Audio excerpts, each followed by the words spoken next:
मैं इस वक्त जीएमसी जम्मू के बाहर हूँ और एक बहुत ही दुखद खबर सामने आ रही है। आपको मालूम है कि एक 65 वर्षीय बुजुर्ग की मृत्यु हो जाती है कोरोना वायरस के कारण। वो शख्स जो है तालाब तिल्लू का रहने वाला था, लेकिन क्योंकि उसकी न्यू दिल्ली की ट्रैवल हिस्ट्री थी, पहले उन्हें क्वारंटीन में रखा गया उनकी फैमिली के साथ। उसके बाद वो पेशेंट सिम्टोमेटिक था, हाई फीवर था उसे, इसके चलते उन्हें जीएमसी जम्मू लाया गया। और जीएमसी जम्मू में जिन ऑफिशियल से हमारी बात हुई, उनका ये कहना है कि उन्हें पहले आईसीयू में रखा गया था क्योंकि उन्हें खांसी थी, हाई फीवर था और उसकी ट्रीटमेंट के लिए उन्हें पहले आईसीयू में रखा गया। लेकिन जब उनका कोरोना वायरस का टेस्ट पॉजिटिव आ जाता है, उसके बाद उन्हें आइसोलेशन वार्ड में शिफ्ट किया जाता है। जब उस कोविड पॉजिटिव पेशेंट की मृत्यु हो जाती है, मृत्यु हो जाने के बाद उनके अंतिम संस्कार में उनका एक बेटा और 2 रिलेटिव्स जो कि गंग्याल के रहने वाले थे वो शामिल होते हैं। साथ ही में के भी कुछ कर्मी उनके परिजनों के साथ जो है सिधरा ले जाते हैं उस बॉडी को क्रीमेट करने के लिए। लेकिन दुखद खबर ये कि क्योंकि उनके रिलेटिव्स को भी उन्होंने भी पीपीई किट्स पहनी हुई थी, ताकि जो कि प्रोटोकॉल है कोरोना वायरस की डेथ में, जो कर्मी भी जीएमसी जम्मू के उनके साथ गए थे उन्होंने भी जो है पीपीई किट्स पहनी हुई थी। लेकिन जो दुखद खबर है वो ये है कि 2 रिलेटिव्स उस कोविड पॉजिटिव पेशेंट के, जो कि केवल अंतिम संस्कार में शामिल होने के लिए आए थे, वो कोलैप्स कर जाते हैं। उसके साथ साथ इस कोविड पॉजिटिव बुजुर्ग का बेटा भी जो अंतिम संस्कार में गया था वो भी कोलैप्स कर जाता है। उनके बेटे को इस वक्त इमरजेंसी में एडमिट किया गया है। और जो जम्मू गवर्नमेंट कॉलेज के ऑफिशियल्स हैं उनका ये कहना है कि उनका बेटा भी स्टेबल है। लेकिन वो जो 2 रिलेटिव्स गंग्याल के रहने वाले थे, जो अंतिम संस्कार में शामिल होने के लिए आए थे, उनकी मृत्यु हो चुकी है। हमने ये सूत्रों से कंफर्म भी किया है उन दोनों रिलेटिव्स की मृत्यु हो चुकी है। एक जो उनमें से रिलेटिव है उसे जीएमसी जम्मू की मॉर्चरी में रखा गया है और दूसरे को भी जीएमसी जम्मू लाने का प्रबंध कर दिया गया है, एम्बुलेंस भेज दी गई है। मैं आपको बता दूं कि हालांकि कोविड का जो प्रोटोकॉल है, यानी कि कोरोना वायरस के कारण किसी की भी डेथ होती है तो किस तरीके से उस शख्स की क्रीमेशन हो, पीपीई किट जो है रिलेटिव्स को पहननी पड़ती है। जीएमसी जो भी हॉस्पिटल है उसके कर्मी साथ जाते हैं, उन प्रोटोकॉल्स को तो फॉलो किया गया था। लेकिन पहली बात ये कि अभी तक भी जम्मू में कोई भी डेडिकेटेड शमशान घाट डिक्लेयर नहीं किया गया है। ये मैं इसलिए कह रही हूँ, आपको लग रहा होगा बहुत ही अजीब टर्म है कोविड डेडिकेटेड शमशान घाट, आखिर क्या होता है। लेकिन जम्मू की एडमिनिस्ट्रेशन का जो पिछला एक्सपीरियंस रहा है, यानी कि जब जम्मू में पहले भी कोरोना वायरस के कारण जो मौतें देखने को, ये में भी जब शमशान घाट में उस कोविड पॉजिटिव पेशेंट को ले जाया गया तो उस समय वहाँ पर हंगामा हुआ। उसके अलावा शास्त्री नगर में भी जब ले जाया गया तब भी हंगामा हुआ। और जब भी मृत्यु होने लगी कोरोना वायरस के कारण तो वहाँ पर शमशान घाट में हंगामे हुए। आखिर इस बार क्या मामला बना, इस पर बात करने के लिए मेरे साथ मेरे साथी भी जुड़ चुके हैं। तो जुनैद जी, आपसे समझना चाहूँगी कि अभी तक भी एडमिनिस्ट्रेशन ने कोई भी शमशान घाट डिसाइड नहीं किया जहां पर कोविड के कारण अगर किसी का अंतिम संस्कार होता है तो उसे वहां पर जो है उसके लास्ट राइट्स कंप्लीट किए जा सके। क्या आपको लगता है ये भी एक कारण बना कि 2 रिलेटिव्स जो खाली अंतिम संस्कार में शामिल होने के लिए आए थे उनकी भी मृत्यु हो गई? देखिए, जहाँ तक गवर्नमेंट मेडिकल कॉलेज का ताल्लुक है, जो कमियाँ खामियाँ हम पत्रकार लोग पॉइंट आउट करते रहे, एडमिनिस्ट्रेशन ने पॉइंट आउट करी, तो उसे एड्रेस करने की पूरी कोशिश गवर्नमेंट शासन ने की। लेकिन जहाँ तक डिस्ट्रिक्ट एडमिनिस्ट्रेशन का ताल्लुक है, डिस्ट्रिक्ट एडमिनिस्ट्रेशन को इस कोविड से लड़ते हुए अब मार्च अप्रैल का महीना, मई का महीना और अब जून का महीना ख़त्म होने लगा है। आप लगातार इस लड़ाई को 3 महीने से लड़ रहे हैं। अगर 3 महीने के बाद भी आप शमशान घाट नहीं डिसाइड कर पाए कि कहाँ पे कोविड पॉजिटिव जो पेशेंट अगर कोई आता है और उसकी मृत्यु हो जाती है, उसके लिए शमशान घाट का अरेंजमेंट आप नहीं कर पाए, तो बड़ा दुखद है।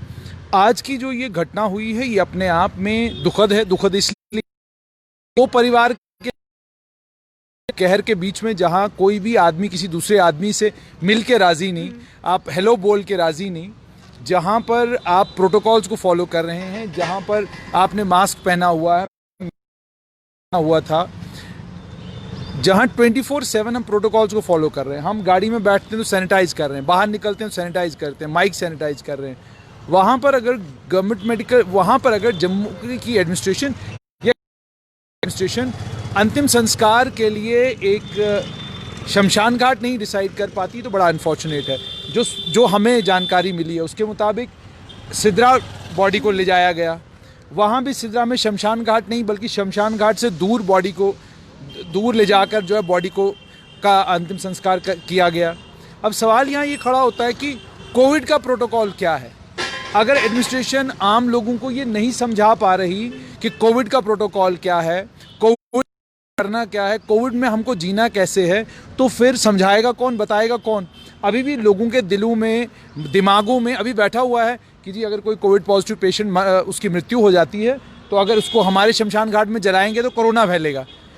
कोई ये नहीं बता रहा अगर किसी भी शमशान घाट में आप किसी कोविड पॉजिटिव पेशेंट को लेकर जाते हैं, उसकी मृत्यु हुई, आप लेकर गए, वो एक मृतक का शरीर है, मृतक के यानी डेड बॉडी कैडेवर है, वो कैडेवर से कोई इन्फेक्शन या किसी भी किस्म का कोई इन्फेक्शन फैलने का कोई खतरा नहीं। WHO कह रहा है, आपका हेल्थ मिनिस्ट्री कह रही है कि आप जब उस शरीर को वहां लाएं, आप जिप खोलकर उसके अलावा दूसरी इंपॉर्टेंट बात ये कहता है कि सिर्फ देखने का ही मौका नहीं दे सकते हैं, बल्कि आपको ये भी इजाज़त है कि अगर कोई धार्मिक आपकी विधि है वो आप कंप्लीट करना चाहते हैं, कोई there is religious ritual that you want to do, you can do it. अगर धार्मिक रिचुअल करने की भी पूरी अनुमति है, अगर बाकी सभी चीज़ें करने की भी पूरी अनुमति है, तो उसके चलते इन प्रोटोकॉल्स को क्यों फॉलो नहीं किया जा रहा, लोगों के बीच में अवेयरनेस क्यों नहीं लाई जा रही, क्रिमेशन ग्राउंड्स के ऊपर लोगों के बीच में डर, भय, खौफ अगर है, इसको ख़त्म करने की कोशिश क्यों नहीं की जा रही। और अगर हम पत्रकार लोग एडमिनिस्ट्रेशन तक ये बातें पहुंचाते हैं तो एडमिनिस्ट्रेशन अलग अलग तरीक़ों से हमें समझाने की कोशिश करती है कि भाई ये सच बोलने का काम तुम बंद करो, हम जो कह रहे हैं वही करो। गलती प्रशासन की है। जब तक लोगों के मनों से आप भय ख़त्म नहीं करेंगे, उन्हें बताएंगे नहीं कि कोविड पॉजिटिव पेशेंट की मृत्यु के बाद उसका अंतिम संस्कार वो दफनाने से ज़्यादा अंतिम संस्कार करना जो है सेफ है। यानी आपने अंतिम बॉडी के जलने के बाद आपको health and family welfare ministry का और वर्ल्ड हेल्थ ऑर्गेनाइजेशन का प्रोटोकॉल ये कहता है कि आप उसकी अस्थियां जो हैं, आप उसकी अस्थियां जमा करके उनको विसर्जित करने के लिए जा सकते हैं। तो अगर अस्थियां जमा करने की इजाज़त पूरा वर्ल्ड हेल्थ ऑर्गेनाइजेशन कह रहा है, भाई कोई इन्फेक्शन नहीं है। दफनाने में आपने देखा होगा कि जब मुसलमानों में किसी कोविड पॉजिटिव पेशेंट की मौत होती है, 9 होता जाता है, ताबूत को जब डिकम्पोज होती है तो उसमें से फ्लूइड सीक्रेट होते हैं। ताबूत को जो आपका ताबूत है, उस ताबूत को बंद किया जाता है, उसको खोलने की भी इजाज़त नहीं है। सीधा आपको ताबूत के समेत डेड बॉडी जो है वो आपको कब्र के अंदर 9 की 6 फीट खोदा जाता है यूजुअली। फैलने का खतरा कहाँ पर है? तो जहाँ इन्फेक्शन फैलने का खतरा है वहाँ ये प्रोटोकॉल फॉलो करना है। अंतिम संस्कार में ऐसा कोई खौफ, ऐसा कोई डर नहीं है, लेकिन लोगों के बीच में भय है। उसी के चलते आज ये हुआ है कि 2 परिजन हैं, उनके परिवार के लोग हैं, लग ये रहा है कि भाई हैं, हो सकता है पास करीबी रिश्तेदार हों, लेकिन लग ये रहा है कि दोनों भाई हैं।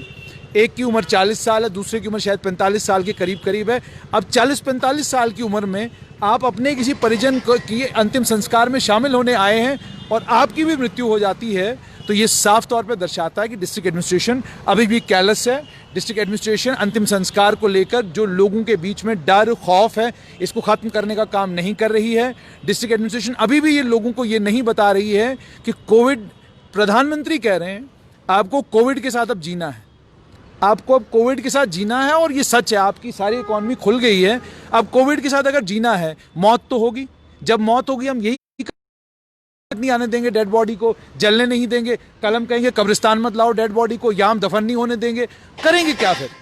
As a society we have to exist. तो अगर एज ए सोसाइटी हमको एग्जिस्ट करना है, डिस्ट्रिक्ट एडमिनिस्ट्रेशन की जिम्मेदारी बनती है डर और खौफ है, उस डर और खौफ को एड्रेस करे, बताए लोगों को कि कोविड पॉजिटिव पेशेंट की अगर मृत्यु होती है उसका अंतिम संस्कार सेफ है।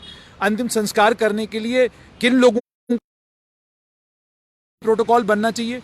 अब जो सुनने में आ रहा है, मान लीजिए ये जो जिन 2 लोगों की मृत्यु हुई है, इनकी कोई हेल्थ कंडीशन निकल आए, हालांकि अभी टेस्ट नहीं हुए हैं, कल टेस्ट हो जाए, पॉजिटिव निकल आए, तो कल आप कहेंगे कोविड की वजह से इनकी डेथ हुई। नहीं, दैट इज नॉट हैपन, क्योंकि इनको सिम्टम्स कोई नहीं थे। साथ ही में मैं व्यूअर्स के लिए ये भी बता दूं कि 3 लोग 3 लोग जो शामिल हुए थे उस अंतिम संस्कार में, तीनों के तीनों ने पीपी किट्स पहनी हुई थी और तीनों कोलैप्स किए हैं। उनमें से 2 जो रिलेटिव्स थे उनकी मृत्यु हो गई और तीसरे जो उस कोविड पॉजिटिव पेशेंट जिनकी पहले ही मृत्यु हो गई थी, उनके बेटे थे, वो अभी जम्मू में एडमिट हैं और उनकी कंडीशन स्टेबल बताई जा रही हैं। साथ ही में उस कोविड पॉजिटिव बुजुर्ग के जो उनकी पत्नी है और जो उनके दूसरे बेटे हैं वो सीडी हॉस्पिटल में एडमिट है और उनकी भी कोविड की जो है रिपोर्ट अभी आना बाकी है।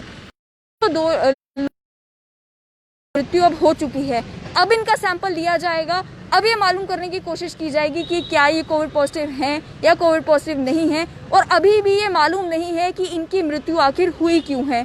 क्या पीपी किट पहनने की वजह से उन्हें घबराहट हुई है या गर्मी के कारण, क्योंकि इन्हें सिदरा में लेकर जाया गया और वहाँ पर धूप बहुत थी, बहुत गर्मी थी, जिसकी वजह से उन्हें कोई एंग्जाइटी हुई या वो बीमार हुए जिसकी वजह से वो कोलैप्स की हैं। अभी तक कारण मालूम नहीं है कि उनकी मृत्यु क्यों हुई है, लेकिन ये स्पष्टीकरण हो चुका है कि दोनों रिलेटिव्स की जो है मृत्यु हो चुकी है। साथ ही मैं जुनैद जी आपसे ये भी समझना चाहूँगी, क्या आपको लगता है कि पहले जो देखने को मिला कि 2 कॉर्पोरेटर्स भी वहाँ पर खड़े हो गए जब एक कोविड पॉजिटिव का अंतिम संस्कार होना था, उनके खिलाफ कोई एक्शन नहीं, दूसरी बार जब हंगामा हुआ किसी कोविड पॉजिटिव शख्स के अंतिम संस्कार में, एडमिनिस्ट्रेशन ने कोई एक्शन नहीं लिया, कोई एफआईआर नहीं लगाई।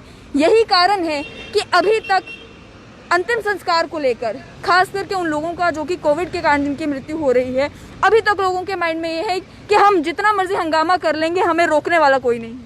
आपकी बात बिल्कुल सही है। अगर इनिशियली जो पहला इंसिडेंट हुआ था जोगी गेट में, अगर वहाँ पर उन दोनों कॉर्पोरेटर्स के खिलाफ एफआईआर गए होते, उन्हें उससे शायद लोगों को एक क्लैरिटी हो जाती। और एफआईआर लगाना ही एक मात्र इसका साधन नहीं है। The way out is you have to bring the people at large.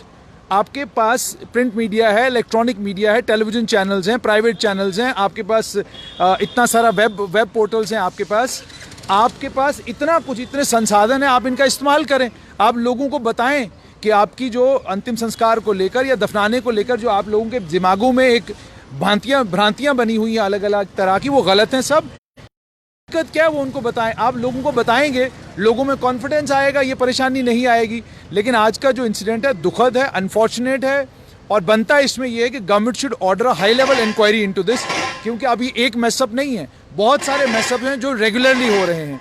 और ऐसा लगता है कि गवर्नमेंट में कंप्लीट वो कहते हैं government is at complete rest in terms of the fact, हालांकि government is working, but in terms of the fact that action should have been taken. कि पहली गलती जब हुई, अगर तभी आपने एक्शन लिया होता तो ये सब्सिक्वेंट मिस्टेक्स नहीं होती। हमने गवर्नमेंट मेडिकल कॉलेज की कुछ डेफिशिएंसीज पॉइंट आउट करी। आज हमें इनके परिजनों से पता चला कि पीपीई किट्स भी मिले थे, आज पता चला N95 मास्क भी दिए गए थे, आज सब कुछ मिल गया था। तो अगर आपने किसी भी एडमिनिस्ट्रेटिव सेटअप की कोई गलती पॉइंट आउट की, उन्होंने उसको एड्रेस किया, लेकिन हम डिस्ट्रिक्ट एडमिनिस्ट्रेशन की गलती पॉइंट आउट करते करते थक गए। लेकिन उसके बावजूद कोई डिस्ट्रिक्ट एडमिनिस्ट्रेशन को ये नहीं कहता कि आप कोरोना वॉरियर हैं, आप कोविड के लड़ाकू हैं, आप सब कुछ हैं। लेकिन हम आपका इसके लिए अभिनंदन भी करते हैं और बहुत सारे लोग आपका अभिनंदन कर भी रहे हैं। लेकिन इन रियलिटी आप तब कोविड वॉरियर कहलाएंगे जब लोगों के गलतफहमियां हैं, खासकर अंतिम संस्कार को लेकर, क्योंकि ये अंतिम यात्रा होती है। इस अंतिम यात्रा को सुखद बनाया जाना चाहिए। इस अंतिम यात्रा पर एगनी, पेन, तकलीफ, परेशानी और उसके बाद इतना बड़ा झटका एक परिवार को लगना कि उसकी मृत्यु हो जाना बहुत अनफॉर्चुनेट है। Government should order an inquiry, find out why it happened and action should be initiated against those who are responsible for this. You can't blame PPE kits for this. You can't blame PPE kits क्योंकि PPE kits पहनना mandatory है, that's a protocol. PPE kits जहाँ तक मुझे मालूम है, जो government medical college के कर्मी भी साथ गए हुए थे, एज पर प्रोटोकॉल उन्हें जाना भी था, उन्होंने भी PPE kits पहनी हुई और जो इन्फॉर्मेशन मिल रही है वो बिल्कुल सही सलामत है। मैं वही आपको कह रहा हूँ, PPE kits, you can't blame PPE kits for the death. मुझे लगता है कि एडमिनिस्ट्रेशन यही कहेगी PPE किट्स पहने थे, सफोकेशन हो गई इसलिए। लेकिन असल कारण ये है कि आपके पास कोविड पॉजिटिव पेशेंट्स का अंतिम संस्कार करने के लिए जगह ही कोई नहीं है। आपका प्रोटोकॉल ये था कि अगर जम्मू में किसी गवर्नमेंट मेडिकल कॉलेज जम्मू में किसी की मृत्यु होती है, आप उस डेड बॉडी को लेकर किसी भी डिस्ट्रिक्ट में नहीं जा सकते। लेकिन अब यहाँ ये भी सुनने को मिल रहा है कि किसी की मौत यहाँ पर हुई, आपने उसको उसके डिस्ट्रिक्ट जाने दिया। क्यों? आपको ये खतरा था शायद यहाँ पर लोग हंगामा करेंगे, विच इज़ वेरी अनफॉर्चुनेट। तो जो already ministry of health and family welfare के गाइडलाइंस हैं उनको तो आप कंप्लीटली ब्रीच कर रहे हैं। डोडा का पेशेंट जिसका अंतिम संस्कार बड़े बुरे तरीके से हुआ, उस डोडा के पेशेंट को भी कोशिश ये की गई थी कि डिप्टी कमिश्नर डोडा को कन्विंस किया जाए जी आप डेड बॉडी यहाँ से लेकर जाओ। Protocol does not allow you. It protocol strictly says the moment there is a death because of Covid, the dead body will remain in the district where the death has taken place. It cannot be shifted from one district to the other district. एक district से दूसरे district आप इसको shift कर ही नहीं सकते। किसी ने इसको रिलैक्स किया ही नहीं, लेकिन तब भी यहाँ पे जम्मू कश्मीर में रिलैक्स हो रहा है। So this needs to be taken care of. This is a very unfortunate incident. Government should take note of it and government should ensure that this is not repeated now because corona is gonna be here. हमें इसके साथ अब जीना है, कितने साल कोई पता नहीं जब तक वैक्सीन नहीं आती। लेकिन कम से कम ये जो अंतिम यात्रा लोगों की होती है, इस अंतिम यात्रा को कम से कम वो जो धार्मिक विधियां हैं, वो जो धार्मिक रिचुअल्स हमारे हैं, उसके मुताबिक ये अंतिम यात्रा हो, सुखद हो, परिवार के लोगों को समय न सहनी पड़े। मेंटल ट्रॉमा है, उनका इमोशनल ट्रॉमा है। अब इस परिवार का देखिए, पत्नी जो है वो सीडी हॉस्पिटल में है, एक बेटा जो है वो सीडी हॉस्पिटल में है, दूसरा बेटा इमरजेंसी में बेहोश पड़ा हुआ है। इससे बड़ा ट्रॉमा किसी फैमिली के लिए क्या हो सकता है? दो रिलेटिव्स की भी डेथ। जिस आदमी के साथ अब सदियों से रह रहे थे, वो आदमी अचानक आपके बीच से चला गया और अब आखिरी वक्तों में भी उसके साथ जो है खड़े नहीं रह सकते हो। क्यों नहीं रह सकते? क्योंकि आप जो प्रोटोकॉल है उस प्रोटोकॉल के मुताबिक अभी तक डिस्ट्रिक्ट एडमिनिस्ट्रेशन ये आप देखिए, जोगी गेट लिया, वहाँ बुरा एक्सपीरियंस हो गया तो शक्ति नगर पहुँच गए, शक्ति नगर में बुरा एक्सपीरियंस हो गया तो शास्त्री नगर पहुँच गए, शास्त्री नगर में बुरा एक्सपीरियंस हुआ तो कहा डिस्ट्रिक्ट में वापस चले जाओ, और अब जब पता चला कि इन 3 जगहों पे हंगामा होगा तो आज सिद्रा चले गए। तो this clearly shows there is no the moment there is a death because of Covid. जो ही डेथ होती है, डेथ के फौरन बाद आप डिसाइड करते हैं कि आप डेड बॉडी को लेके कहाँ जाना है। कहाँ जाना है जी? ले जाओ जी Sidra, which is unfortunate. You should have all the protocols in place, decide where the dead is to be cremated, decide a place and go ahead with it. गलतियां हो चुकी हैं, हो गया, you can't undo it now. That's wrong that has taken place. Now the way out is कि अब कम से कम कोई एक जगह आप तय करें जहां पर आप ये कहें कि कोविड पॉजिटिव किसी पेशेंट की मृत्यु होगी, फलां जगह पर उसका अंतिम संस्कार होगा, और जो वह अंतिम संस्कार भी करें उन्हें भी बताएं, जो पंडित हैं, जो बाकी लोग हैं जो इसमें शामिल होते हैं, उन्हें समझाएं कि कोविड पॉजिटिव पेशेंट में किस चीज़ से डरना है, क्या बात है, कैसे है, डेड बॉडी है, जो अपनी धार्मिक जो भी रिचुअल्स हैं वो किस तरीके से करने हैं, आपने कैसे अपने धर्म का ख्याल रखना है और कैसे आपने ये इंश्योर करना है कि अंतिम संस्कार ठीक तरीके से हो, ये समझाएं, बात तब बनेगी। अदरवाइज ये बड़ा अनफॉर्चुनेट है जो आज हुआ है। कोविड डेथ को एक टैबू नहीं बनाना है, बल्कि इसके रिलेटेड भी अवेयरनेस फैलानी है ताकि लोगों को मालूम हो कि अगर कोरोना वायरस के कारण किसी की मृत्यु होती है तो उससे किसी और को कोई खतरा नहीं है। जो उसके क्लोज रिलेटिव भी हैं, अगर वो भी पीपीई किट पहनकर अंतिम संस्कार में शामिल हो सकते हैं तो इसका साफ मतलब यही है कि कोरोना वायरस के कारण जिसकी मृत्यु हुई है वो कोरोना वायरस हवा में नहीं फैलाएगा। इस तरह की पॉसिबिलिटी ही नहीं है। साथ ही ये जितने भी इंसिडेंट्स देखने को मिल रहे हैं, ये सभी के सभी इंसिडेंट्स जम्मू डिस्ट्रिक्ट में देखने को मिल रहे हैं। शुरुआत हम करें उस शख्स की जो कि दिग्याना के रहने वाले थे, उसके बाद चाहे वो डोडा डिस्ट्रिक्ट के रहने वाले शख्स हों, और आज ये जो मृत्यु हुई है तालाब तिलो के रहने वाले शख्स हैं, उनके भी 2 रिलेटिव्स की डेथ हो चुकी है। तो ये बहुत अनफॉर्चुनेट है, और ये सभी इंसिडेंट्स क्योंकि जम्मू डिस्ट्रिक्ट में हो रहे हैं तो इसके लिए जम्मू डिस्ट्रिक्ट की एडमिनिस्ट्रेशन रिस्पॉन्सिबल है, आंसरेबल है, और यही समय है होगा कि आखिर जब कोरोना वायरस के कारण डेथ होती है तो कहां पर उस शख्स का अंतिम संस्कार होगा, और साथ ही में अवेयरनेस फैलाने का काम भी एडमिनिस्ट्रेशन का है। हम अलग अलग माध्यम शख्स जो है आज तक ये बात पहुंचाने की कोशिश कर रहा है कि कोरोना वायरस के कारण जिस व्यक्ति की मृत्यु होती है वो आम लोगों के लिए खतरा नहीं है, लेकिन उसके बावजूद भी इस तरह के जब इंसिडेंट्स होते हैं तो इसके लिए डिस्ट्रिक्ट एडमिनिस्ट्रेशन आंसरेबल है।